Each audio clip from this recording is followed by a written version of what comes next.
Kinabukasan, medyo okay na si Arabella pero sobrang sakit pa rin ang katawan nito. Maaga siyang naligo kasabay si Grigor at ginawa na naman nila ang nangyari kahapon.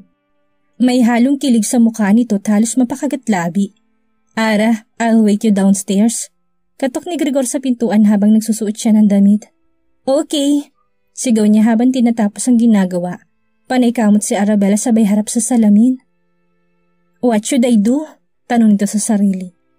Punong-puno ng marka ang katawan niya, maging ang leeg niya ay may 3 mapupulang marka. Hindi man ito tulad kahapon pero mapula pa rin ito. Ilang damit ng kanyang sinukat para takpan ito. Sadyang wala siyang turtleneck. Hay naku! Napabuga siya sa hangin at napagtanto niyang lalabas siyang ganito. Nakasuot ng pajama at t-shirt si Arabella. Kahit anong gawin niya, ay hindi nito kayang takpan ng mga marka. Hahayaan na lang niya ito kung makita ng iba. Wala namang masama dahil asawa na niya si Grigor. Hindi na pinansin ni Arabella at masayang bumaba patungo sa sala at binati naman siya ni Judy at Butler Ted. Good morning, Lady Ara. Good morning. Tugon ni Arabella at napadako ang kanilang tingin sa leeg nito. Nakaramdam ng hiya si Judy at umiwas ng tingin. Dahil sa nakita ni Butler Ted, ngayon ay sigurado nang naging kutob nito kahapon. Ito ang dahilan kung bakit tumatakbo si Argus pababa sa 2nd floor at palabas ng bahay. Lady Ara! Masayang sinalubong ni Helena ang kaibigan at natigilan ito nang makitang leg na puno ng marka. Halika rito, yaya ni Grigor at 2 babaeng nasa kanilang harapan. Pero isang gown ang nahagip ni Arabella. Halos mamangha siya sa ganda nito. Inaasahan ni Grigor na lalapitan ito ng asawa at agad sinuri ang gown na nasa harapan niya. Is this mine? Hindi nito makapaniwalang saad. Nope, nagtakang mukha nito sa sinabi ni Grigor. That's Helena's gown. Pero hindi man lang nadismay ang asawa nito at natuwa pa. Talaga? Bagay na bagay sa'yo to. Isukat na kaya natin. Hinila nito si Helena at agad pinigilan ni Grigor. Ayaw mo bang makita yung sayo? Tanong ni Grigor habang nakahawak sa upuan. Wala naman niloloko mo ko. Sumimangot ang mukha ni Arabella at saka sila natawa. Hinawi ng isang designer ng isang kortina. Tumambad sa kanilang napakakinang na gown. Sobrang ganda nito at kahit sino'y mahuhumaling. Hindi makagalaw si Arabella at parang ayaw niyang suotin. Hindi mo ba lalapitan? Takang saad ni Grigor. Ang ganda naman kasi, parang ayokong suotin. Nagulat naman sila sa sinabi nito at hinawakan ni Grigor ang kamay ng asawa. Come here. Nilapitan nilang 2 ang gown na napakaganda. Hinawakan ito ni Arabella at hindi niya maisip na isusuot niya ang ganito kagandang gown. Are you sure? I'm going to wear this? Hindi makapaniwalang saad nito. Sanay niya sa ni Grigor ang 2 designer niya, niintindihan naman nila ito at inasikaso ang 2. Sumunod po kayo sa amin. Sumunod naman si Arabella at Helena sa 2. Pumasok sila sa isang guest room. Napakalinis ito at wala na ang mga kama, tanging upuan at salamin na nasa kanilang harapan, ang tanging nandoon. Nahihirapan si Helena at nahihiya siya. Kahit tapat lang sila sa kwarto, ay hindi pa rin ito maiwasang kabahan. Aayusan niyo po kami? Napaka-cute ng boses ni Arabella nang tanungin niya ang 2 designer. Ano pong name niyo? Dugtong niya. I'm Brittany Samson and this is my sister Cheska Samson. Pagpapakilala ni Brittany, ang 2 ito ay designer ni Grigor since mag-start siya sa pagiging CEO ng Tomorrow Industry. Hello, bati ng 2 at sabay tungo. You don't need to do that, ma'am. Pigil ni Cheska kay Arabella. Bakit kailangan tumungo nito sa kanila? Nagawang ngumiti ni Arabella at tinignan si Helena. Si Frago nang bahala sa leave mo ngayon. Nag-thumbs up naman ito sa kanya at nagsimulang ayusan. Ang gown nila ay nilagay na sa loob ng guest room para diretso na sila mamaya kapag natapos ayusan ng 2. Sinimulan nila ang buhok nito at wala silang sasayanging oras. Gusto ni Grigor makita ang asawa na nakaayos kahit sa Sabado pa ang fashion event. Meron pa silang 2 days bago ito at sinisigurado niya magiging maganda ang asawa. Abala ang lahat sa pagluluto ng masarap na pagkain. Pagkatapos kasi nito ay kanilang pakakainin ng bisita dahil siguradong pagod ito sa pag-aayos. Naiilang naman si Arabella dahil kitang-kita niya mga marka sa salamin. Imposible rin na hindi nila ito nakikita. Sa puti ba naman ang kutis niya? Sinong hindi makakakita sa pulang marka? Ang buhok na ginawa sa kanila ay nakapuyod. Nakahanda na rin namang iba't ibang ilalagay sa buhok nito. Pati ng napakaraming makeup na nakakalat sa kanilang harapan. Brittany, need ko bang gumamit nito? Napasilip naman ito sa itinuturo ni Arabella. Opo naman ma'am, Kailangan niya mag-makeup? Paliwanag nito. Bigla naman silang nagulat sa tanong ni Arabella. Gagamitin niyo lahat ito sa mukha ko? Baka naman masayang at hindi bumagay sa akin.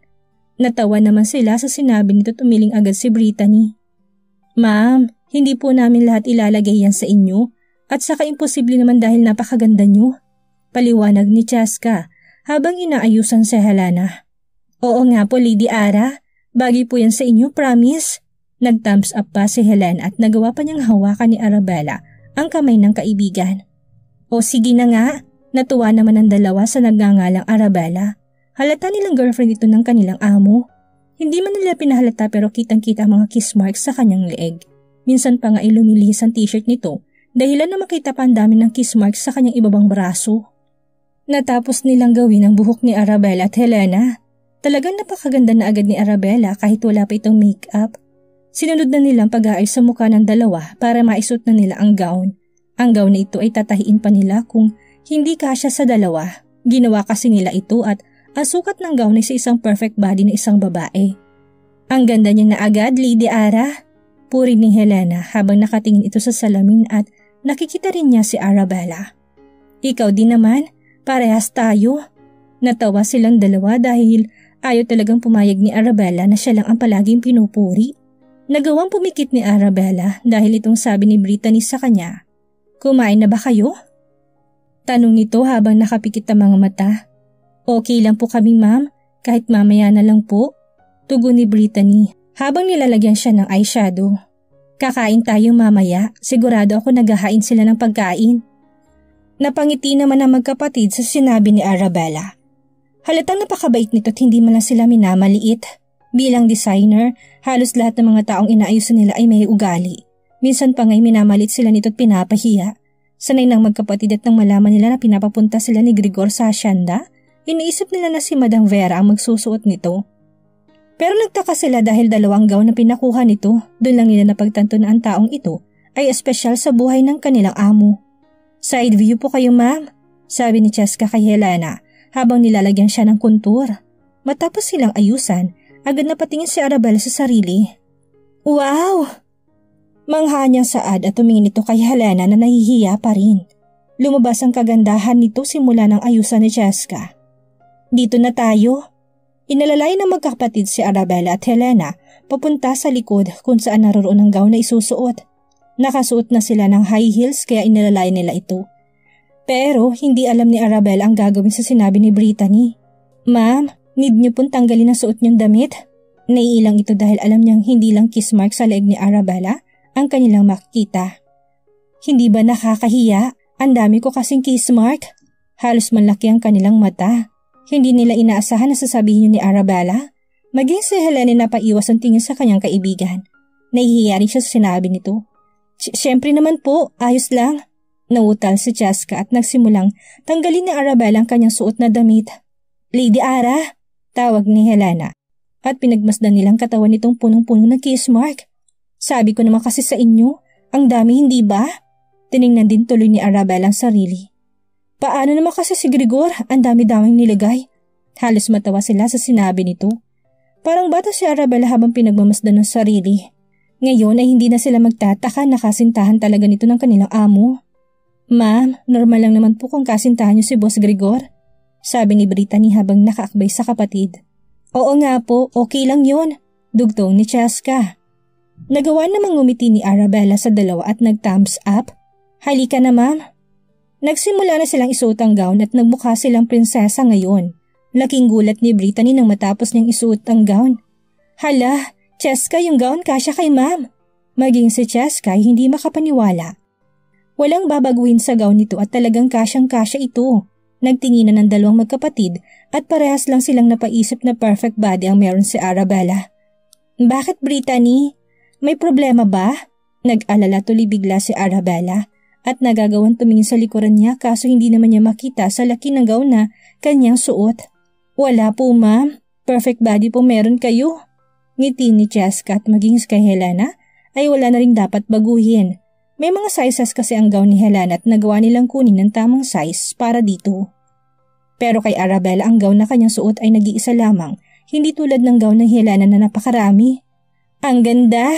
Manghang saad ni Arabella sa sarili habang nakatingin sa salamin. Hindi man lang niya napapansin ang mukha at tangis sa gown lang siya nakatingin. Halika na po ma'am, siguradong hinihintay na kayo ni Boss Grigor. Yaya ni Brittany kay Arabella. Pagbukas pa lang ng pinto at paglabas nila, halos mapanganga si Grigor sa kanyang inuupuan. Inip na kasi ito kanina pa. Sobrang tagal kasing ayusan ni Brittany at Cheska si Arabella. Nakangiti ang asawa nito sa kanya habang si Grigor ay hindi pa rin makapaniwala sa ganda ng asawa. Ara, tawag ni Grigor at nagawa niyang lapitan si Arabella. Bagay ba? Sabay ikot nito at kumikinang-kinang ang kanyang kasuotan. Kinikilig naman ang mga tao sa loob ng bahay. Bagay na bagay kasi ang dalawa at talagang mapapangiti ka kapag nakita mo sila kung gaano ka-sweet. Hinila ni Grigor si Arabella at parang magsasayaw ang kanilang pwesto. Nagulat naman si Arabella dahil may isang love song na tumugtog. Halos kiligin ito.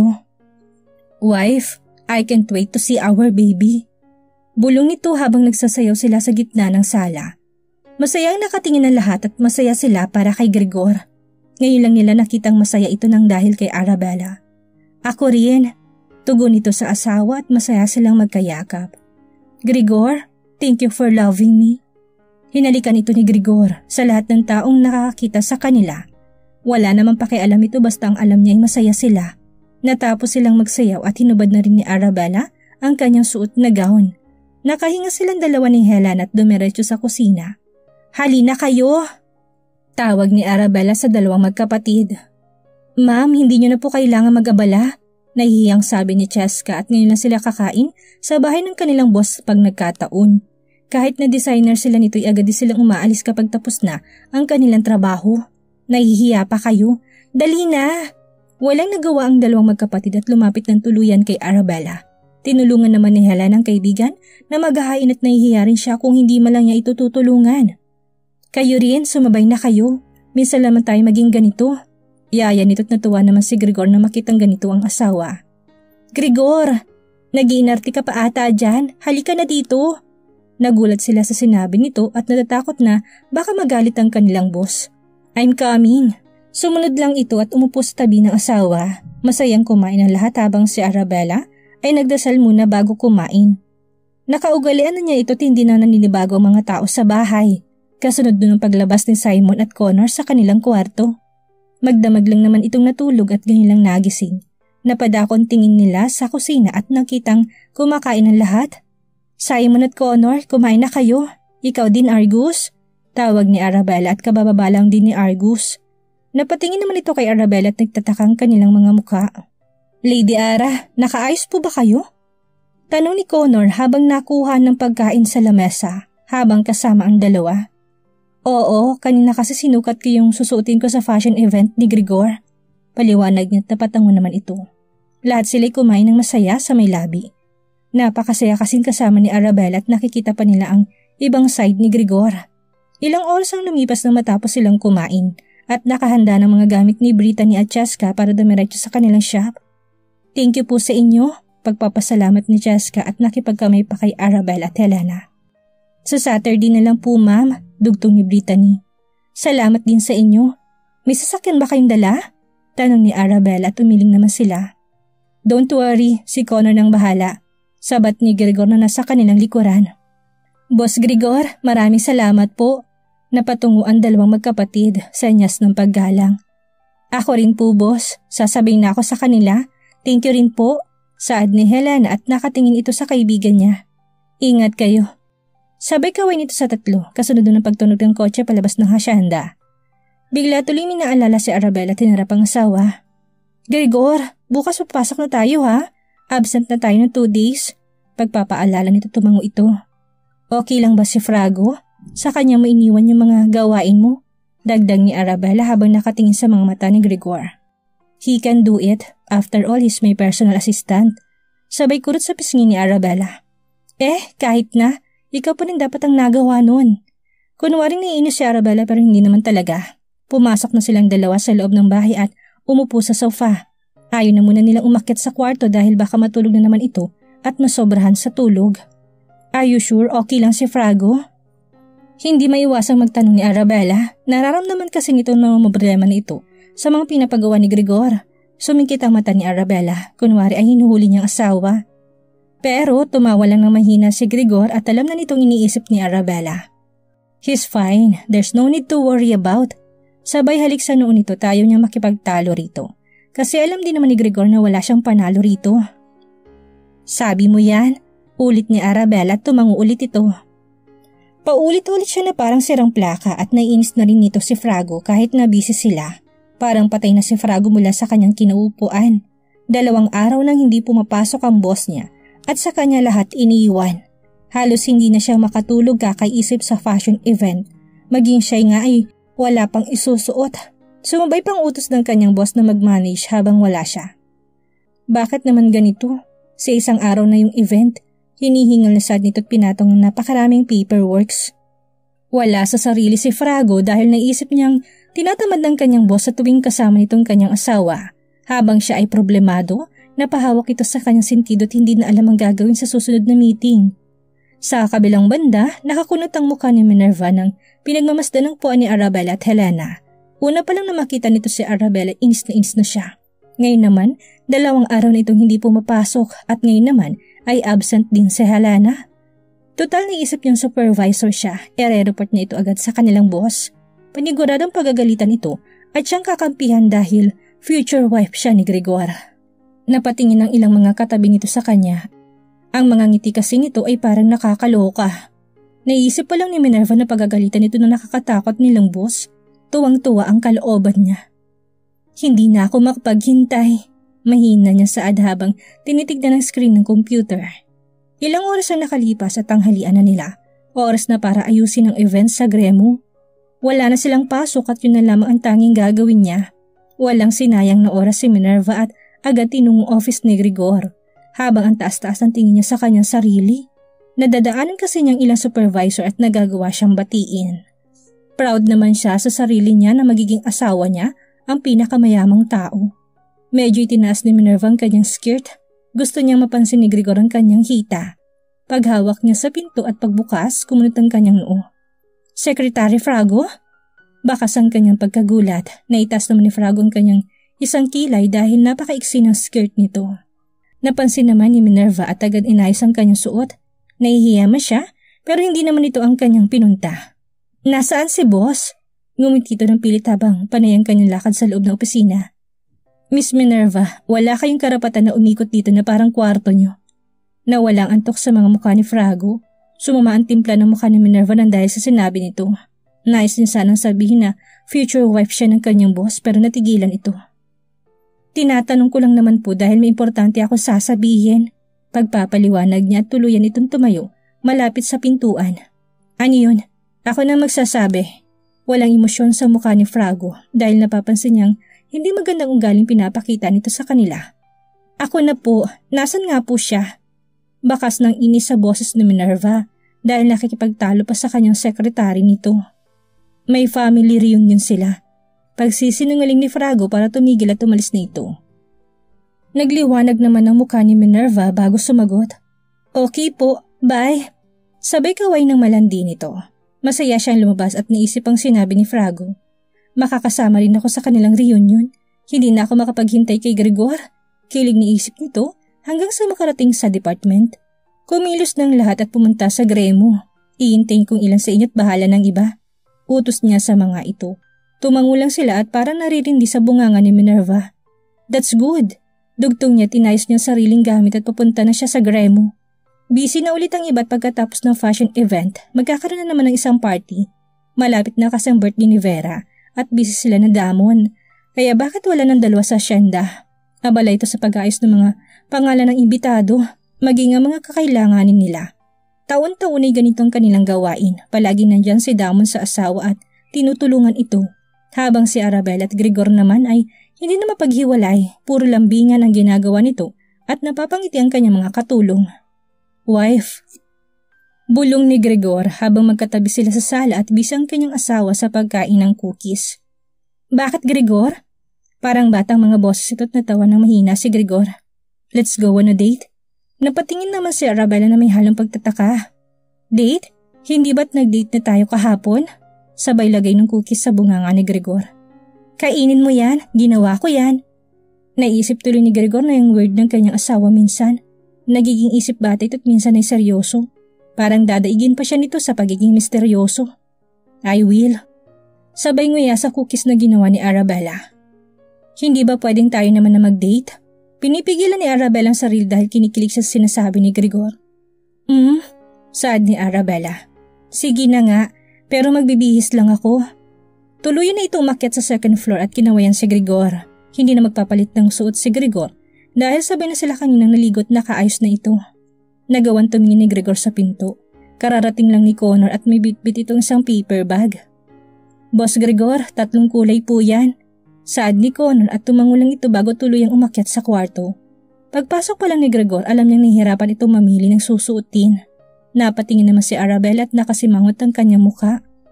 Ganito talaga ako lalabas? Punong-puno naman kasi ng marka ang kanyang katawan. Natawa ng mahina si Gregor at ibinigay ang isang paper bag. Naglalaman yun ng 3 turtleneck na long sleeve. Ano to? Takang saad ni Arabella at ng kanyang buksan, napangiti ito't niyakap si Gregor. Thank you. Isinuot nitong isang white turtleneck, bagay kasi yung susuot niyang black pants. I'll wait you downstairs. Tugon ni Gregor at nagsimula ng bumaba. Kasunod na pagdating ni Frago, halatang pagod na pagod ito. Iniisip pala ni Frago na isa siyang CEO parang hindi na niya kaya. Sa loob ng 2 araw sobrang stress na agad siya. Paano pa kaya kung ginagawa ni Gregor at Argus? Napabuntong hininga si Frago bago tuluyang pumasok. Boss Gregor, tawag nito at inabot ang isang envelope. Butler Ted, pakilagay sa desk ko. Sumunod naman ito at saka umalis. I'm done. May kalakasang saad ni Arabella at nakahanda na ito sa kanilang date. Nagulat naman si Arabella na makita niya si Frago. Frago, okay ka lang ba? Sinuring itong mukha ni Frago at pinagpapawisan na siya. Pinapahirapan ka ba ni Gregor? Kinabahan naman ito at naramdaman ang maitim na aura ni Gregor. Lady Ara, syempre naman po hindi. Pilit na sabi ni Frago at hinila siya ni Gregor para tuluyang pumasok sa kotse. Kahit wala nang banggitin si Gregor, alam na ni Frago kung saan sila pupunta. Nabanggit na kasi nito ni Gregor na nag-text siya kanina, pina-ice ring kasi siya nito. Ilang minuto lumipas, pumasok sila sa isang napakagandang restaurant. Napapatingin ng mga taong naririto, pero kahit na ganun walang sino man na nagtatangkad tumingin sa kanila. Nakita ni Gregor ang pwesto ng kanilang uupuan. Kinuha nitong kamay ng asawa at tinalalayang umupo. Hindi na ako baby eh. Tumawa ng mahina si Gregor at nagsimulan dumating ang kanilang mga pagkain. Thank you po. Ang waiter na lalaki na mangha sa kagandahan ng isang anghel. Umiwas din ito agad nang maramdaman niya ang tingin ni Gregor. Welcome po ma'am. At saka ito tuluyang umalis. Pinagmasdan ni Gregor ang asawa kung gaano ito kaseryoso sa pagdarasal. Kahit hindi tingnan ni Gregor ang paligid, alam niya nakatingin sa kanilang mga tao sa restaurant. Wala naman siyang pakialam kung makita man nila kung may kasama siyang babae. Ang mahalaga sa kanya ay ang asawa niya. Natapos itong magdasal at kumiti. Magkano to? Bakit ang lit-lit naman? Isang subuan ko lang itong tignan mo. Isinubo ni Arabella ang hindi kalakihang steak. Halos mapapikit si Gregor at gusto niyang matawa sa inaasal ng asawa. Hindi siya nahihiya kung ganito man si Arabella. Hindi lang niya mapigilan ang sarili dahil nagawang laitin ng asawa niyang restaurant ni Argus. Saglit lang nakain ni Arabella ang steak na nasa kanyang plato. Wife, don't act like that. Pasimpleng naging seryoso si Gregor pero halata pa rin ni Arabella na natatawa ito. Bakit naman? Totoo naman yung sinasabi ko eh. Tingnan mo kaya, naubos ko na. Sumimangot ang mukha ni Arabella at nagawa niyang samaan ng tingin si Gregor. I know wife. Sumang-ayon na lang si Gregor at ayaw na niyang makipagtalo kay Arabella. Gusto niyang nananalo lagi ito at marami pagkain pang dumating sa kanilang lamesa. Thank you. Pagpapasalamat ni Arabella habang nakatingin sa pagkain. I love you. Napatingin ito kay Gregor at medyo namumulang kanyang pisngi dahil sa sinabi nito. Are you not going to say I love you too? Dagdag nito't ngumiti sa kanya si Arabella. I love you too. Habang kinakain niya ang isang fries sa gilid. Samantala, inis na inis si Minerva dahil ang daming kulang sa pinabili nito. May listahan na nga tapos kulang-kulang pa. Inis na saad nito habang pinagsamaan siya ng tingin ng mga inutusan nito. Inisip nila kung hindi lang nila supervisor si Minerva, automatic na napagsalitaan na nila ito. Natatakot lang talaga sila na magsumbong siya sa kanilang boss. Dahilan na matanggalan sila ng trabaho. Sinama lang nila ito ng tingin at hindi pinansin. Akin na nga yan, ako na. Hinila niya papel na hawak nito, sabay alis sa gremo. Pupunta siya sa supermarket at siya na mismong bibili ng mga kulang. Sumakay na ito sa kanyang kotse patungo sa mall. Napaisip na lang siya bigla. Gusto niya sanang pahihirapan si Arabella kaso 2 araw na itong absent. Kapag ito'y pumasok na, sinisigurado niyang papahirapan niya ito. Makikita na lang niya ito sa mismong fashion event dahil bukas ay wala silang pasok. Tanging pag-aayos sa kanila sarili lamang. Pero agad siya natigilan na may makita itong pamilyar na tao. Secretary Frago? Bulalas niya't napasingkit ito dahil isang babae ang pumasok sa kotse. Hindi niya nakitang maigi dahil may nakaharang na isang kotse sa harap niya. Napatingin ito sa gilid at napagtanto niyang galing ito sa restaurant na pagmamayari ng kapatid ni Gregor. Girlfriend ni Secretary Frago? Takang tanong nito habang nakamasid. Sa hindi niya inaasahan, isang malakas na aura ang kanya nakita. Gregor? Bigkas nito sa pangalan niya. Pinagbuksan ito ni Frago at sumakay sa loob. Ayaw palagpasin ni Minerva ang kanya nakita. Iniisip niya nagloloko ang kanyang future husband. Nagsimula siyang magmaneho para sundan ang kotse nito. Kinakagat niya mga kuko sa daliri dahil sa kaba. Gusto nitong sabunutan ng babae at ipahiya. Binilisan pa niya ang pagmamaneho para maabutan ito. Hanggang sa bumaba rin ito sa supermarket. Saktong-sakto dahil may bibilin din naman siya rito. Bumaba siya at nagtago sa likod ng kotse. Nangangatog siya sa galit ng dahil isang babae nga ang bumaba sa kotse ni Gregor. Nakasunod naman sa likuran si Frago at natatakpan nito si Arabella. Sinisigurado ni Minerva na hindi nga siya makakita, pero hindi rin niya makita ang mukha nito nang dahil sa malayo siya. That bitch! Inis na saad dito at panitingin sa kaliwat kanan. Nakaharang kasing maigi si Frago. Akala ko ba nasa reunion si boss? Napatanong nito at nahalata niyang nagsisinungaling si Frago sa kanya. Napansin niyang pinagtitinginan si Gregor at ang kasama nitong babae. Sino naman ang hindi titingin sa isang Gregor Tomaro? Naikuyom ni Minerva ang kanyang kamao at inis na inis sa babaeng kasama nito. Ako dapat ang kasama niya at pinagtitinginan ng tao, hindi ikaw. Galit na isip ni Minerva at pumasok ito sa mga bilihan ng damit. Nakamasid lang siya habang nagtatago sa gilid. Pasimpleng namimili ito. How can I help you? Nagulat naman si Minerva na biglang magsalita ang sales lady sa likod niya. May titignan lang ako, pwede ba dun ka na? Ngumiti naman na nakakainis si Minerva at sumama naman ang tingin ng sales lady sa kanya. Umalis na lang ito at ayaw makipagtalo.